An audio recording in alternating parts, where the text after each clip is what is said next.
मोदींनी दिला पंतप्रधान पदाचा राजीनामा.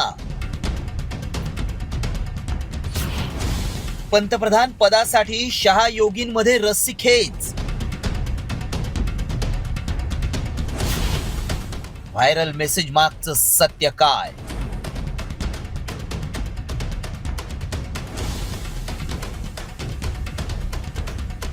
पंतप्रधान मोदींनी तडकाफडकी राजीनामा दिल्याचा दावा करण्यात आलाय. तसा मेसेजही प्रचंड व्हायरल होतोय. दिल्लीत काहीतरी घडतंय आणि मराठी माणूस पंतप्रधान होणार असा दावा पृथ्वीराज चव्हाणांनी केलाय. त्यामुळे आता चर्चांना आणखी उधाण आलंय. खरंच मोदींनी पंतप्रधान पदाचा राजीनामा दिलाय का?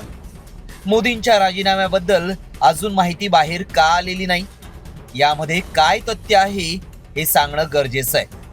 मोदींनी राजीनामा दिला तर पुढे कोण पंतप्रधान होणार असे अनेक प्रश्न उपस्थित होत आहेत. त्यामुळे याची सत्यता जाणून घेणं गरजेचं आहे.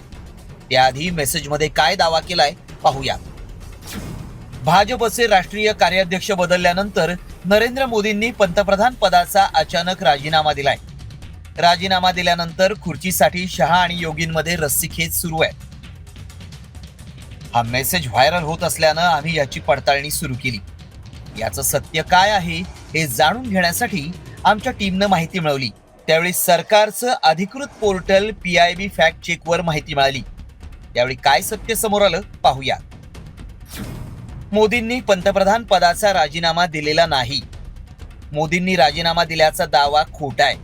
दिल्लीत बदल होणार या चर्चेमुळे मेसेज व्हायरल होतोय. मोदींनी पंतप्रधान पदाचा राजीनामा दिला असता तर जगभरात बातमी झाली असती. मात्र तसं काहीही झालेलं नाही. सोशल मीडियावर काहीही दावे केले जातात. सध्या प्रत्येकाकडे मोबाईल असल्यामुळं असं मेसेज वेगानं व्हायरल होत आहे. त्यामुळं आम्ही अशा व्हायरल मेसेजेसची पडताळणी करून सत्यता समोर आणतो. आमच्या पडताळणीत मोदींनी पंतप्रधान पदाचा राजीनामा दिल्याचा दावा असत्य ठरलाय. ब्युरो रिपोर्ट, साम TV न्यूज.